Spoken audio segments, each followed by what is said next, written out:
We finally met the other protagonist of Pokémon Horizons in this week's episode. But what's the story behind this new character? Let's dive in and find out. Pokémon Horizons Review, Episode 4, The Treasure That Washed Ashore. Also, I think I may have figured out the mystery behind Liko's pendant and Roy's Pokeball, so be sure to watch till the end so you don't miss it. I'll leave a timestamp in the description for it. While on their way to the Paldean region, the group has to make an emergency stop at a nearby island because the ship has taken damage and needs to be repaired. This island is home to Roy, the other main character of the series, who lives there with his grandfather. Roy is a lot more energetic and ambitious compared to Liko, which I think will create a good dynamic between the two, having them balance each other out. Freed sets off to visit Roy's grandfather to see if he has any supplies that could help them, while the others stay behind to fix the ship. It turns out that Roy's grandfather actually looked after Freed in the past. I'm curious what their relationship is and how they know each other. Are they maybe related in some way? Roy's grandfather doesn't seem very fond of Freed, telling him off saying that he thought he'd come back to investigate something, which is probably Roy's mysterious Pokeball. Also, it's here that we find out that Freed is a Pokemon professor.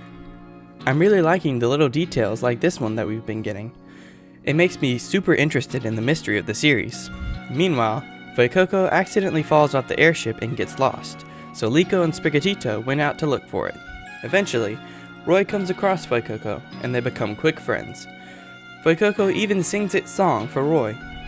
I'm in love with the Coco. I love Fuecoco in this episode. It's really goofy and absolutely adorable. I can't wait to see more of it. However, the two hear trouble in the distance, which is actually Liko and Sprigatito, who are running from the forest Pokemon, who are mad at them because Fuecoco had ate all their food. Doesn't that sound familiar? While this is happening, Liko's pendant and Roy's Pokeball start to glow simultaneously. This makes me think that they are somehow related. I honestly don't know how I didn't make this connection sooner, since the Pokeball has a red and blue dot on it, obviously symbolizing Liko and Roy. Eventually, Roy and Fuecoco save Liko, and we learn that Roy actually got the mysterious Pokeball from his grandfather. Also, we find out that Roy wants to be like the ancient adventurers his grandfather had told him about, traveling the world facing legendary Pokemon and finding treasure. However, they are then captured by the forest Pokemon. Thankfully, Freed comes to their rescue, stopping the Pokemon with his ninja moves and calming them down. After collecting some more food for the forest Pokemon, they all say goodbye and head their separate ways.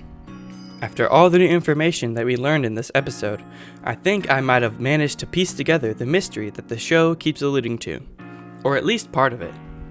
But before I can dive into that, we need to give this episode a rating. So, I'm going to give this episode a solid 6 out of 10.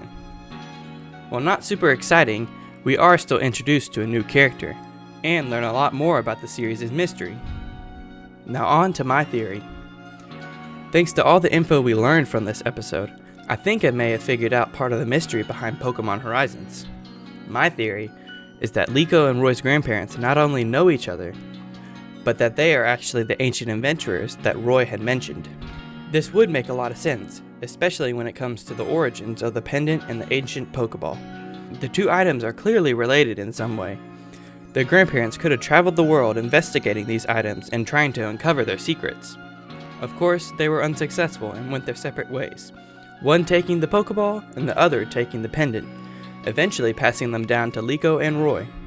Also, another thing that backs this theory up is that the ancient adventurers supposedly challenged legendary Pokemon.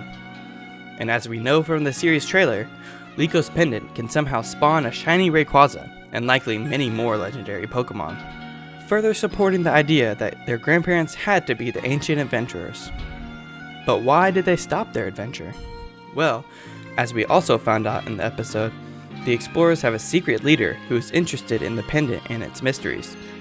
What if this secret leader also traveled with Liko and Roy's grandparents, trying to solve the mystery? But after he tried to use the treasure for evil, they were forced to separate the two items to make sure he could never get to it. But hey, that's just a theory. A game theory. I'm sorry, I had to. But what do you think about this idea? I feel like this is probably pretty accurate, but I guess we'll just have to wait and see. If you enjoyed this review and my little theory about the series, why not check out some of my other videos? But as always, be sure to subscribe for more nerdy content.